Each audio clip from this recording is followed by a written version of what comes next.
ఆరావళి పర్వతాలు.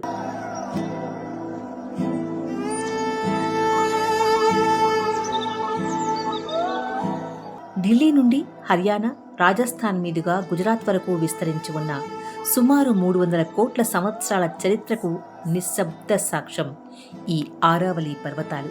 ఇప్పుడు ఈ ఆరావళి పర్వతాలు ప్రమాదంలో పడ్డాయి. ఇవి కేవలం కొండలు మాత్రమే కాదు, మన నదులకు రూపమిస్తాయి, నగరాలను చల్లబరుస్తాయి, శుభ్రమైన గాలినిస్తాయి, మనకు ఎప్పటికీ కనిపించని అనేక జీవరాశులకు ఆశ్రయం కల్పిస్తాయి. కానీ నేడు వీటి ఉనికి తీవ్రమైన ప్రమాదంలో పడింది. మోదీ ప్రభుత్వ విధానాల కారణంగా ఈ పురాతన కొండల్లో సుమారు 90% చట్టపరమైన రక్షణను కోల్పోయాయి. దీంతో అవి నియంత్రణ లేని గనుల తవ్వకాలు, అడ్డులేని నిర్మాణాలకు బలవుతున్నాయి. దీని ఫలితం స్పష్టంగా కనిపిస్తోంది. మన పర్యావరణానికి, మన ఆరోగ్యానికి, ప్రతి పౌరుడి భవిష్యత్తుకు ఒక పెద్ద విపత్తు రాబోతోంది.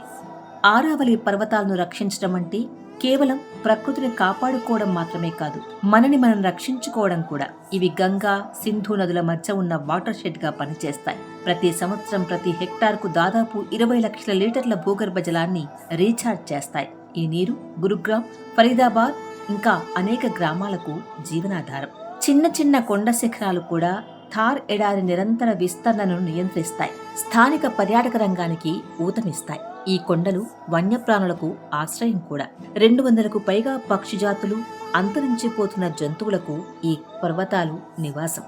ఆరావళిని కాపాడేందుకు ప్రజలు తమ స్వరం కలుపుతున్నారు. గ్రామస్తులు నిరసనలు వ్యక్తం చేస్తున్నారు. శాస్త్రవేత్తలు, పర్యావరణ నిపుణులు తీవ్రమైన హెచ్చరికలిస్తున్నారు. అనేక సమూహాలు తమ జీవనాధారమైన భూమిని రక్షించుకునేందుకు పోరాడుతున్నాయి. అయినా కూడా మోడీ ప్రభుత్వం వినడం లేదు. ఎందుకంటే వారి ప్రాధాన్యతలు కార్పొరేట్ లాభాలకే. పౌరులు, అడవులు, కొండలు, జంతువులకు వారి ఆలోచనల్లో చివరి స్థానంలో మాత్రమే ఉంటాయి. ఆరావళులపై కొత్త నిర్వచనం మనం పూడ్చలేని విధ్వంసానికి దారితీస్తుంది.